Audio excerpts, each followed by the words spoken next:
Hi hello welcome అండి. ఈరోజు మనం చూడబోయే ప్లాంట్ పేరు క్యూబన్ బటర్ కప్ అంటారు, ఎల్లో ఆల్డర్ అంటారు, ఎల్లో బటర్ కప్ అంటారు, టర్నేరా ఉల్మిఫోలియా అని ఒక సైంటిఫిక్ నేమ్తో కూడా పిలుస్తారు. ఈ ప్లాంట్ ఏషియన్ ప్రాంతానికి చెందినటువంటి మొక్క. ఇది వేడిగా ఉండే ప్రాంతాల్లో బాగా పెరుగుతుంది. ఇందులో చాలా ఔషధ గుణాలు ఉన్నాయి. మెడిసినల్ వాల్యూస్ చాలా ఎక్కువగా ఉన్నాయి. చెప్పిన విధంగా దీని propagation, soil mix, వాటరింగు, fertiliser, ప్రూనింగు, sunlight, దీని యొక్క మెడిసినల్ వాల్యూసు, ఈ విధంగా అన్ని విషయాల గురించి దీంట్లో చెప్పుకుందాము. చివరి వరకు చూడండి. దీని ఆకుల్ని, పువ్వుల్ని ఎండబెట్టి పౌడర్ చేసి నీటిలో మరిగించి దాన్ని కషాయంగా తీసుకోవడం వల్ల gastric problems, skin problems, blood circulation చాలా మెరుగుపడుతుంది. ఈ ఎల్లో బటర్ కప్ ప్లాంట్స్ని గార్డెన్లో అక్కడక్కడ ఉంచడం వల్ల దీని ఎల్లో ఫ్లవర్స్కి బీసు, బటర్ఫ్లైస్ అట్రాక్ట్ అయ్యి పాలినేషన్ ప్రాసెస్ చాలా బాగా జరుగుతుంది. గార్డెన్ కూడా చాలా అందంగా ఉంటుంది. గార్డెన్లో ఏదైనా ఫ్రూటింగ్ ప్లాంట్స్, ఫ్లవరింగ్ ప్లాంట్స్ ఉంటే ఈ ఎల్లో ఫ్లవర్స్ వల్ల బీస్ అట్రాక్ట్ అయ్యి, బటర్ఫ్లైస్ అట్రాక్ట్ అయ్యి ఈల్డ్ బాగా వస్తుంది, అంటే పంట బాగా వస్తుంది. ఈ ఎల్లో ఫ్లవర్స్ వల్ల పాలినేషన్ ప్రాసెస్ చాలా బాగా జరిగి ఫలసాయం బాగా ఉంటుందండి. ఇవి సంవత్సరం పొడవునా పూస్తూనే ఉంటాయి. ఇవి ఇసుక నేలలో బాగా వస్తాయండి.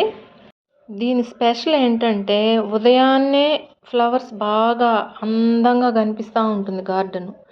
12 మళ్ళీ ముడుచుకుపోతాయి అన్నమాట, అంటే వాడిపోతాయి. అయినప్పటికీ ఉన్న కాసేపు చాలా అందంగా ఉంటుంది గార్డెన్. ఇది చాలా మొండి మొక్క అండి. అంత సామాన్యంగా చనిపోదు. పెద్దగా కేరింగ్ కూడా అవసరం లేదు. దీని ప్రాపగేషను సీడ్స్ ద్వారా, స్టెమ్ కట్టింగ్ ద్వారా జరుగుతుంది. దీనికి సన్లైట్ బాగా ఎక్కువగా ఉండాలండి. 40 degrees 50 degrees వేడిని కూడా తట్టుకోగలిగినటువంటి మొండి మొక్క ఇది. అలా వాడిపోయినటువంటి ఫ్లవర్స్ని తీసివేయడం వల్ల అక్కడ మళ్ళా కొత్త చిగుర్లు వచ్చి మొక్క నిండా ఫ్లవర్స్ బాగా వస్తాయండి. ఆ విధంగా ఉన్నటువంటి వాడిపోయినటువంటి ఆ మొగ్గల్ని తీసేస్తూ ఉంటే బాగా ఈల్డ్ బాగా వస్తుంది, పంట ఫ్లవర్స్ బాగా వస్తాయి. దాన్ని అలాగే ఉంచామంటే అక్కడ సీడ్ బ్యాంక్ తయారవుతుంది. అందులో ఆ సీడ్ బ్యాంక్లో చాలా విత్తనాలు ఉంటాయండి. అది గాలి ద్వారా కానీ లేదా చీమల ద్వారా కానీ అలా అంతా స్ప్రెడ్ అయ్యి ఎక్కడ పడితే అక్కడ బోల్డ్ అన్ని మొక్కలు వచ్చేస్తాయి. అసలు మనం వేయక్కర్లేదు, గార్డెన్లో అక్కడక్కడ పడిపోయేసి వాటికయ్యే మొండిగా వచ్చేస్తాయండి. చాలా లో మెయింటెనెన్స్ ప్లాంట్ ఇది. ఇక సాయిల్ మిక్స్ విషయానికి వస్తే నేల మీద అయితే ఏమీ అవసరం లేదండి. కానీ కుండీల్లో పెంచుకునేటప్పుడు మాత్రం గార్డెన్ సాయిల్ 50%, శాండ్ 30%, కంపోస్ట్ 20%గా తీసుకోవాలి. ఇక వాటర్ విషయానికి వస్తే అవుటర్ లేయరు బాగా డ్రై అయిన తర్వాత మాత్రమే వాటర్ ఇవ్వాలి. ఈ ప్లాంట్ వాటర్ తక్కువైతే అండి ఒక ఇండికేషన్ ఇస్తుందండి, మొక్క వాడిపోతుంది, ఆ లీవ్స్ డౌన్ అయిపోతాయి.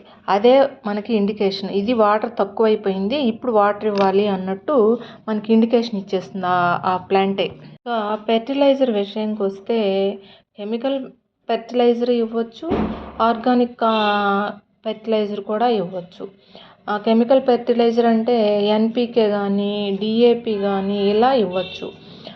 ఆర్గానిక్ ఫెర్టిలైజర్ అంటే టీ లీఫ్ కంపోస్ట్ కానీ, వెజిటేబుల్ వేస్ట్ కంపోస్ట్ కానీ, డ్రై లీఫ్ కంపోస్ట్ కానీ, లేదా కౌడంగ్ మాన్యూర్ కానీ ఈ విధంగా ఇవ్వచ్చు.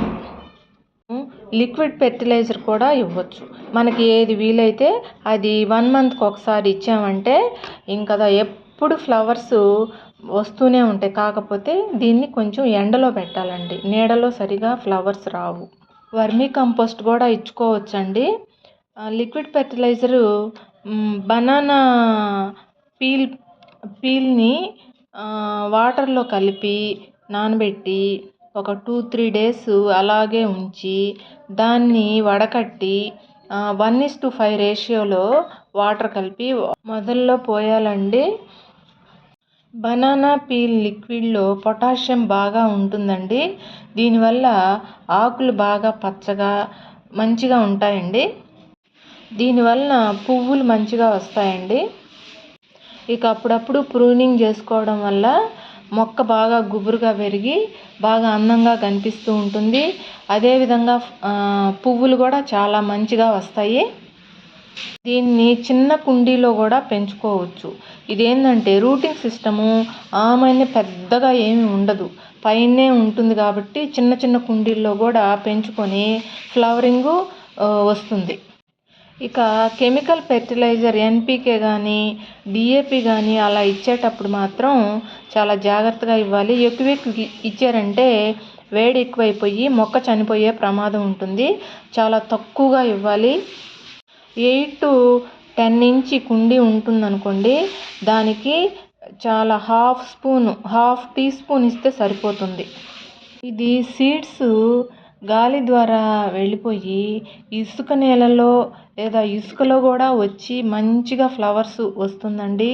ఇది ఎలాంటి లో మెయింటెనెన్స్ ప్లాంట్ అంటే రాళ్ళ గుట్టలు అలా ఉంటాయి కదండి, ఆ కొంచెం ప్లేస్లో వెళ్ళి సీడ్ పడి అక్కడ కూడా మొలకెత్తి అక్కడ కూడా ఫ్లవరింగ్ మంచిగా చాలా అందంగా కనిపిస్తూ ఉంటుంది. అక్కడ అసలు మట్టే కనిపించదు, రాళ్ళ గుట్టే ఉంటుంది. ఆ రాళ్ళ గుట్టలో ఈ మొలకొచ్చి మంచిగా ఫ్లవరింగ్ కనిపిస్తూ ఉంటుందండి.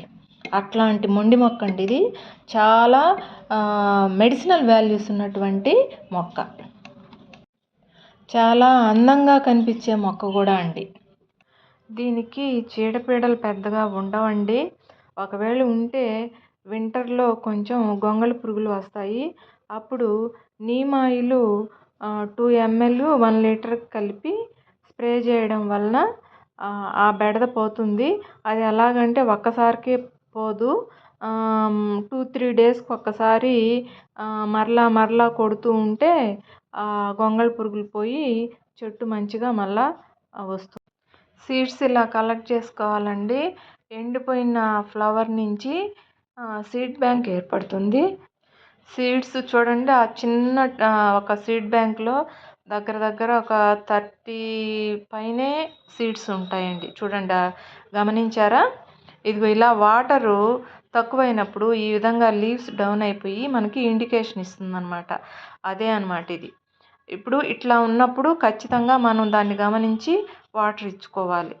అంతే, దీనికి పెద్ద మెయింటెనెన్స్ ఏముండదు. జస్ట్ వాటర్ ఇచ్చుకోవడం, ఎప్పుడైనా డిఏపి అలాగా. ఓకే అండి, బాయ్ అండి.